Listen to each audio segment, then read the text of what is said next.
Yo, what's up? Welcome back with me, Reza Arab, si gamers ganteng. No, ini bukan sebuah aplikasi, apalagi sebuah game, apalagi pelajaran fisika, bukan.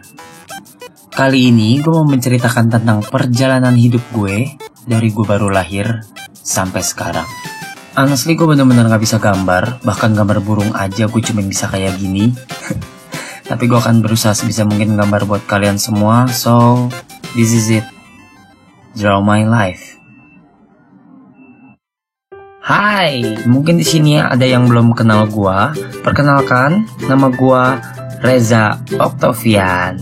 Gue lahir di Indonesia, tepatnya di Jakarta, tepatnya tanggal 15 Oktober 1990. Gue lahir di sebuah rumah sakit bersalin di daerah Slipi namanya Harapan Kita. Pas umur kandungan nyokap gue baru 7 bulan, gue tuh udah lahir ke dunia. Habisnya gue bosan di dalam. Ada TV, ada PS. Dikarenakan gue lahir 7 bulan atau masih prematur, gue jadi gak sempurna lahirnya. Tapi muka gue tetap ganteng. Gue waktu itu lahir hanya dengan berat badan 0,8 kg dan nyokap gue cerita, gue tuh cuman segede botol air mineral kecil. Dan gue juga mengidap penyakit jantung. Gue gak tahu apa yang terjadi ketika gue lahir antara bokap dan nyokap gue, tapi ketika gue baru lahir, mereka memutuskan untuk berpisah. Mereka bercerai. Waktu itu terjadi perebutan hak asuh anak antara bokap dan nyokap gue. Tapi ternyata pengadilan memutuskan kalau nyokap gue yang menang. Yeay! Kalian harus kenalan sama nyokap gue. Kenalin, ini adalah nyokap gue. Dia adalah seorang pekerja keras. Dia adalah seorang guru dan selatin kayak Caca, Salsa, gitu-gitu. Lucu kan? Dia selalu bawa gue ketika dia pergi kerja, ketika dia ngajar. Dia akan bawa gue, dia akan taruh gue di atas sofa dan dikasih selimut sampai dia selesai kerja. Gue tuh dulu anaknya culun banget. Bener-bener nerd yang anak rumahan banget. Yang setiap hari tuh kerjanya cuma belajar, dan belajar. Dikarenakan gue mempunyai penyakit jantung, gue tuh lemah banget. Lari sedikit muntah, ketawa sedikit muntah. Pokoknya gue tuh lemah banget deh. Itu kenapa alasannya gue suka banget main game. Gue setiap pulang sekolah, gue pasti pulang ke rumah buat main game. Dan nyokap gue tuh selalu beliin gue konsol-konsol game kayak PS, Sega, Nintendo, apapun dia akan selalu beliin buat gue. Nyokap gue tuh bener-bener gak pernah ngelarang gue buat main game. Mau gue lagi banyak PR atau bahkan lagi ujian, dia akan tetap ngizinin gue. Karena dia tahu ketika gue udah bosen, gue akan belajar. Dia pinter banget. Walau gue culun dan lemah, tapi gue pinter. IQ gue 140 dan gue tuh selalu ranking 3 besar. Waktu gue berulang tahun yang ke-9, nyokap gue ngerayain ulang tahun gue di sebuah restoran yang gue suka banget, tapi gue gak bisa sebut namanya, KFC. Dan itu menjadi saat-saat terakhir gue merayakan ulang tahun gue. Waktu itu malam hari sekitar jam 2, gue tiba-tiba sakit. Gue demam. Nyokap gue tuh berpikir kalau gue tuh cuma sakit biasa aja. Ya cuma demam biasa, cuma flu. Gak ada yang harus dikhawatirkan sama sekali. Tapi makin lama ternyata gue makin parah. Badan gue dingin kayak es batu, terus bergetar hebat. Nyokap gue panik dan langsung gue dilarikan ke rumah sakit Husada. Gue langsung dimasukin ke UGD karena kondisi gue yang sangat amat parah. Di dalam UGD, dokter langsung masangin selang ke semua bagian tubuh gue yang berlobang. Semuanya. Hidung, mulut. Saat itu dokter memvonis kalau jantung gue kumat lagi dan gue harus dirawat inap. Keesokan harinya, badan gue kembali berkontraksi dan badan gue kembali bergetar sangat hebat.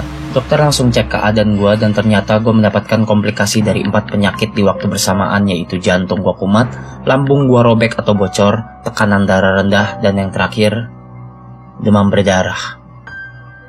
Dokter sudah melakukan segala cara dari kejut listrik, suntik, dan banyak hal. Tapi tubuh kecil gue gak sanggup untuk menahan semua penyakit tersebut di waktu bersamaan.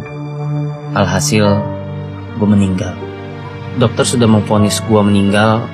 Seluruh badan gue sudah ditutup pakai selimut sampai ke kepala. Nyokap gue yang tegar dalam segala situasi saat itu gak bisa menahan tangis. 12 jam berlalu. Tubuh kecil gue yang dingin dan kaku sudah dibawa ke kamar mayat.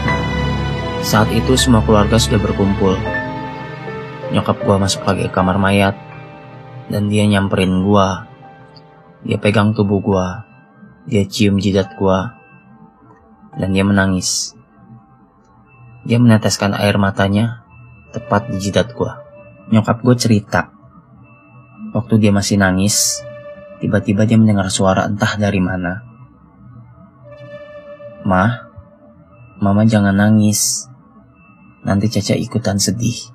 Nyokap gue kebingungan, bener-bener kebingungan. Dia berpikir ini cuma halusinasi aja. Tapi ternyata dia dengar lagi suara berikutnya. "Mah, Caca di mana sih? Kok Caca bisa di sini?"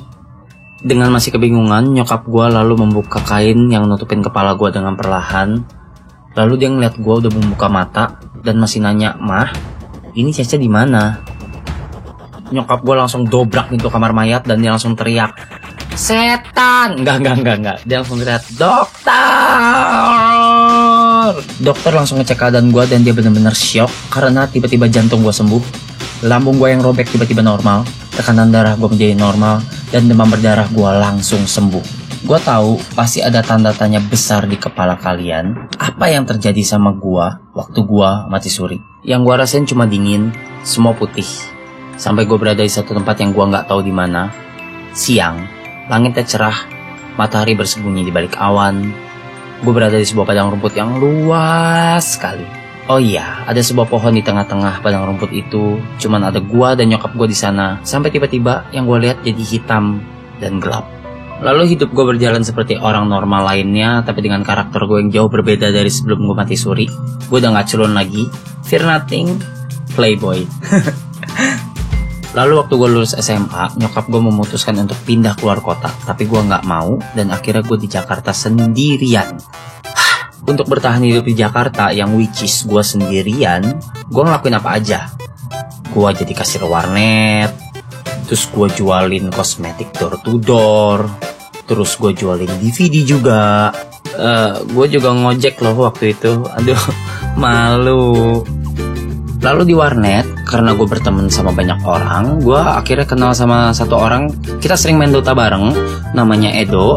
Dia adalah seorang MC yang sudah berpengalaman. Lalu waktu itu dia ngajakin gue untuk belajar nge-MC. Gue seneng banget. And then gue kenal sama teman-temannya Edo yang lain. Ada si Cina pelit yaitu Zekri. Ada si tolol behelan namanya Insu. Tapi dia udah punya anak loh kemarin loh. Terus ada satu lagi. Wis ini dia, The DJ Afik. Lalu Edo ngajakin gua, Zekri, Insu, dan Fik untuk bikin-bikin video yang akan nanti diupload ke YouTube. Wih. Lalu di perjalanan hidup dan karir gue ketemu sama salah satu cewek cantik. Namanya Ucok Baba. Enggak. Namanya Kaira. Walaupun badannya yang kecil, imut, lucu gitu, tapi dia tuh orangnya pinter, mau kerja keras, dan dia adalah seorang fashion designer. I love you and jangan putus ya. Soalnya udah gue masukin ke video. The two most important days in your life are the day you are born and the day you find out why. Gue senang banget. Ternyata gue menemukan jati diri gue sebagai seorang entertainer. Gue bisa menghibur banyak orang, gue bisa bikin orang ketawa, dan gue senang banget akan hal itu. I really love my job. Nah, selama dari tadi kalian nontonin video ini, kalian mendengar ada lagu-lagu yang jadi back sound. Lagu-lagu itu adalah hasil karya temen gue. Dia adalah seorang komposer musik yang hebat. Kalian mungkin ada yang tahu, dia adalah Eka Gustiwana. Kak, thank you so much ya. I just want to say thank you for 3,000 subscribers. Thank you for everything. Thank you for all of your support. Thank you for always on my back when haters put some dirty comment on my video. I love you guys. I promise I won't stop make you laugh. So, thank you for watching. Stay tune di channel gua. Jangan kemana-mana. Jangan lupa subscribe. And, last but not least, salam gamers.